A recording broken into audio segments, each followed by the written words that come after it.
नहमदुहु व नुसल्ली अला रसूलिहिल करीम अम्मा बाद फ़ाउज़ु बिल्लाहि मिनश शैतानिर रजीम बिस्मिल्लाहिर रहमानिर रहीम।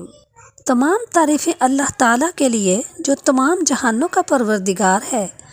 लाखों करोड़ों अरबों खरबों क़यामत तक के लिए दरूद और सलाम हो हमारे प्यारे आका हज़रत मोहम्मद मुस्तफ़ा सल्लल्लाहु अलैहि वसल्लम पर।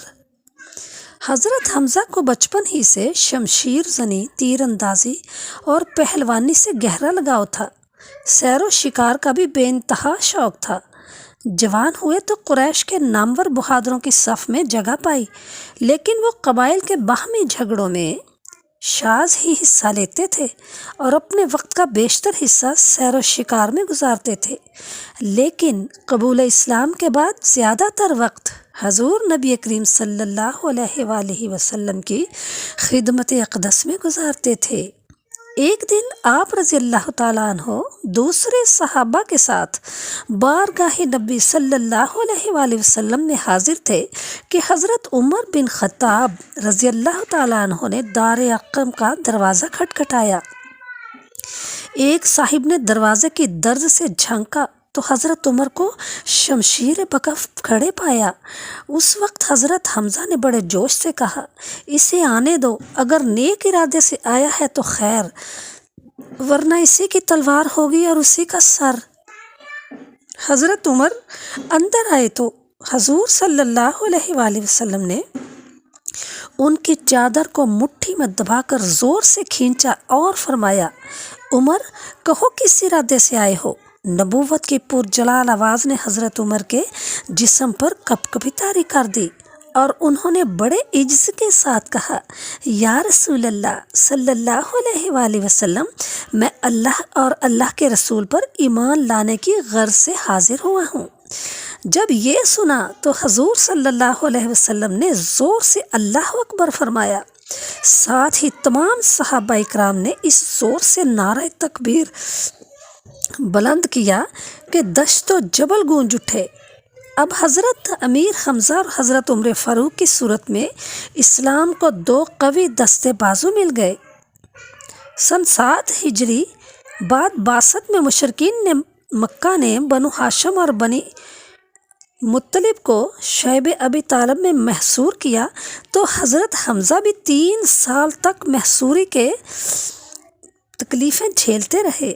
सन 13 हिजरी में 62 में हजूर ने सहाबा इकराम को मदीने की हिजरत करने की इजाज़त दी तो हज़रत हमज़ा भी दूसरे सहाबा के साथ हिजरत करके मदीना तशरीफ़ ले गए।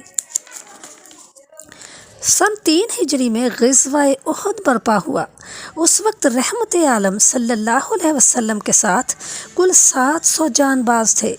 इधर मुशरिकीन की तादाद 3000 थी। मुसलमानों ने उहद का पहाड़ पीठ के पीछे रखकर अपनी सफ़ें दुरुस्त की। हजूर नबी करीम सल्लल्लाहु अलैहि वसल्लम ने 50 तीर अंदाज़ों का दस्ता उस दुर्रे पर बिठा दिया जिधर से अंदेशा था कि दुश्मन उससे गुजरकर अक़ब से हमला न कर दे। इस मौका पर हज़रत हमज़ा फ़ौज के एक दस्ते के अफसर मुकर्रर हुए।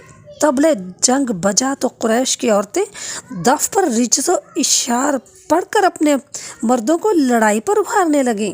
सबसे पहले कुरैश का अलमदार तलहा बिन अबी तलहा सफ से निकला और मुसलमानों से मुखातिब होकर ललकारा, तुम में कोई है जो मेरे सामने आए। हज़रत अली उल मुर्तज़ा शेर खुदा उसके मुकाबले के लिए बढ़े और एक ही वार में उसको वासिले जहन्नुम कर दिया। इसके बाद उस्मान बिन अबी तलहा रिज्स पढ़ते हुए आगे बढ़ा और हज़रत हमज़ा उस पर झपटे और शाने पर इस ज़ोर से तलवार मारी कि कमर तक उतर गई। कुरैश का अलम उठाकर निकलने वाले जब कुछ और आदमी भी मुसलमानों के हाथ से यके बाद दीगरे मारे गए तो मुशरिकीन ने आम हल्ला बोल दिया।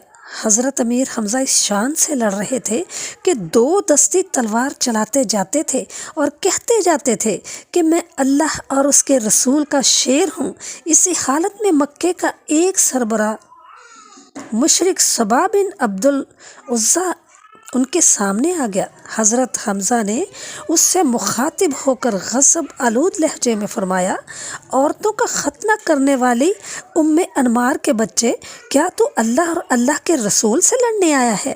یہ کہہ کر اس پر تلوار کا ایسا بھرپور وار کیا کہ وہ کٹ کر وہیں گر پڑا۔ ادھر حضرت حمزہ لاشوں پر لاشیں گراتے جا رہے تھے، ادھر جبیل بن مطعم کا حبشی غلام وحشی ایک چٹان کے پیچھے گھات لگائے انتظار کر رہا تھا کہ کب حضرت حمزہ اس کی زد میں آئے اور وہ اپنا ہتھیار ان پر پھینکے۔ وحشی کو جبیر بن مطعم نے اپنے چچا تیمہ بن عدی کا انتقام لینے کے لیے حضرت حمزہ کے قتل پر مأمور کیا تھا اور اس کام کے عوض اس کو آزاد کرنے کا وعدہ کیا تھا۔ اتفاق سے وحشی کو جلد ہی وار کرنے کا موقع مل گیا۔ حضرت حمزہ آگے بڑھ رہے تھے کہ یکایک ان کا پاؤں پھسل گیا اور وہ پیٹھ کے بل زمین پر گر پڑے۔ اسی وقت وحشی نے تاک کر اپنا چھوٹا سا بھالا ان پر پھینکا جو ناف میں لگا اور پار ہو گیا۔ حضرت حمزہ رضی اللہ تعالیٰ عنہ نے اس قدر شدید زخمی ہونے کے باوجود اٹھ کر اس پر حملہ کرنا چاہا، مگر لڑکھڑا کر گر پڑے اور ان کی روح مطہر عالم بالا کو پرواز کر گئی۔ حضرت حمزہ کی شہادت پر مشرکین کو کمال درجے کی مسرت ہوئی اور ان کی عورتوں نے خوشی کے ترانے گائے۔ ہندہ بنت عتبہ زوجہ ابو سفیان نے اپنے دل کی بھڑاس یوں نکالی کہ حضرت حمزہ رضی اللہ تعالیٰ عنہ کی لاش مبارک سے کان، ناک، ہونٹ کاٹ لیے۔ اس کے بعد شیک میں چاک کر کے جگر نکالا اور اسے چبا چبا کر نگلنے کی کوشش کی، مگر نگل نہ سکی اور تھوک دیا۔ پھر ایک بلندی پر چڑھ کر بلند آواز سے چند فخریہ اشعار پڑھے جن کا مفہوم یہ تھا کہ آج ہم نے بدر کی لڑائی کا بدلہ لے لیا اور وحشی نے میرا سینہ ٹھنڈا کر دیا۔ جب تک میں زندہ رہوں گی اس کا